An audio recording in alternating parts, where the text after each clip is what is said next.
Assalamualaikum warahmatullahi wabarakatuh. Berjumpa kembali dengan saya Sarjana Perpus. Baik teman-teman,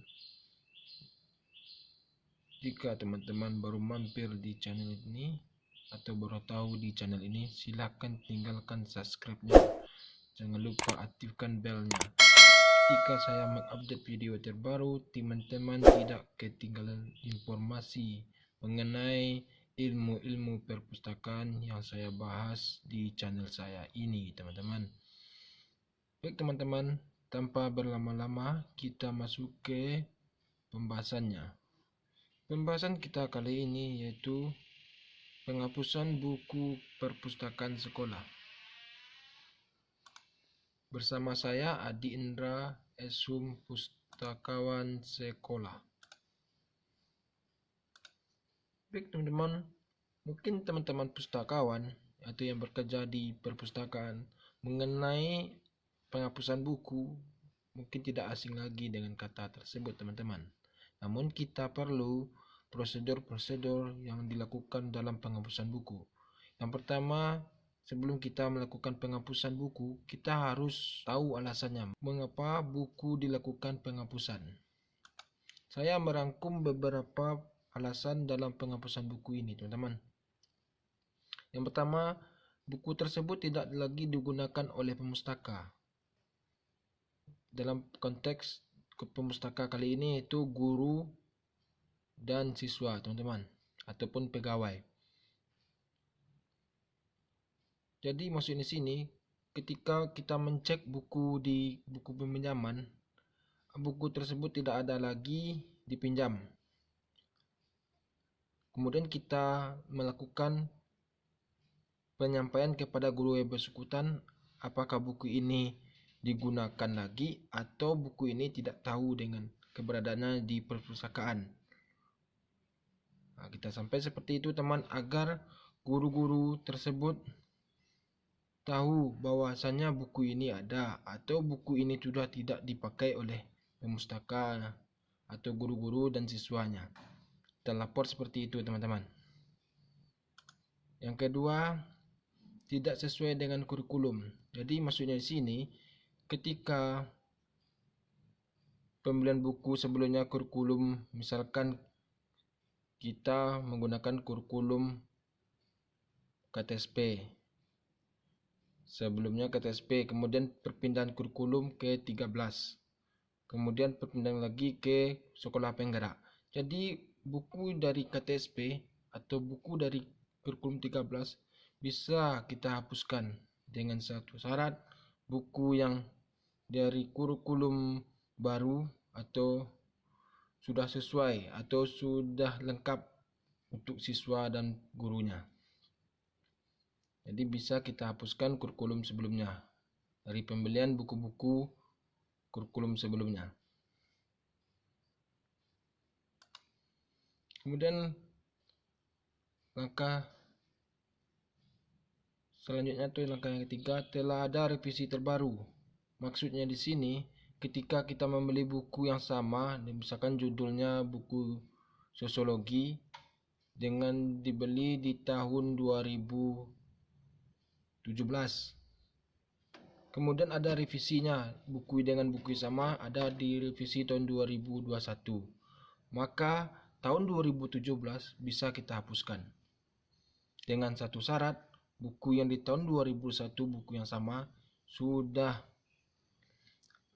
cukup atau lengkap bagi pemustaka, baik itu siswa maupun guru. Yang keempat yaitu terkena banjir atau kebakaran bencana alam lainnya, karena buku tersebut tidak bisa digunakan lagi lantaran kena banjir atau kebakaran dan sebagainya, bencana alam lainnya. Itu beberapa alasan yang saya rangkum menurut pemahaman saya, teman-teman. Kemudian prosedur penghapusan buku baik dalam aplikasi atau buku induk perpustakaan. Maksudnya di sini, ketika kita menggunakan aplikasi yang berbasis open source, yang telah di-online-kan atau yang telah digunakan, maka buku yang di aplikasi bisa kita hapuskan. Atau teman-teman masih menggunakan buku induk, juga tidak apa-apa teman-teman, buku induk yang manual. Jadi di buku induk tersebut kita membuat keterangan bahwasanya buku ini sudah dihapuskan. Kalau di aplikasi kita tinggal menghapuskannya aja datanya. Jadi saya merangkum beberapa cara penghapusan, yaitu pertama kali kita membuat daftar penghapusan. Buku apa saja yang kita hapus, dibuat daftar penghapusannya. Kemudian yang kedua, melapor ke pemegang aset sekolah.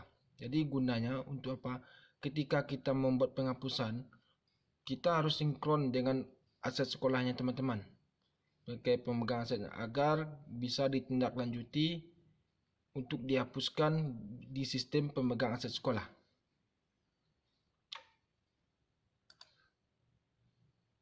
Yang ketiga, pemegang aset sekolah melapor ke pemegang aset daerah.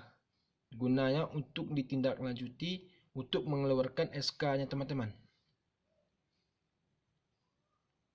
Ketika SK telah keluar, baru kita langkah yang keempat.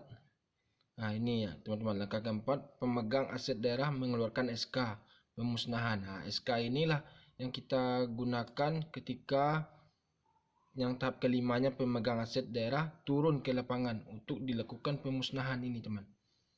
Jadi SK ini, setelah SK keluar, kita bisa melakukan pemusnahan teman-teman, sesuai dengan tata cara pemusnahan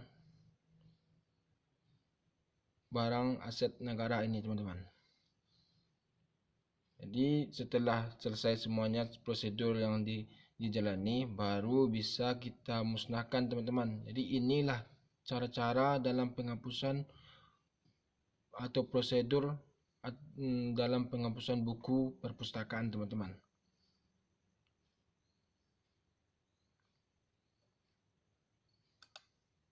Nah ini contoh penghapusan bukunya teman-teman. Ini tahun 2016, kurikulum 2013. Baik teman-teman, hanya situ yang dapat saya sampaikan. Semoga tutorial ini bermanfaat bagi teman-teman, terutama teman-teman yang bekerja di perpustakaan atau teman-teman pustakawan. Jika video ini bermanfaat teman-teman, silahkan teman bagikan ke sosial media teman punya. Jangan lupa bantu support channel ini dengan cara klik tombol subscribe-nya. Jangan lupa aktifkan lonceng notifikasinya. Serta jika teman suka dengan video ini, silahkan tinggal like-nya, kemudian berkomentar sesuai dengan video ini atau berkomentar tentang ilmu perpustakaan lainnya. Sekian dan terima kasih. Assalamualaikum warahmatullahi wabarakatuh. Salam literasi untuk kita semua.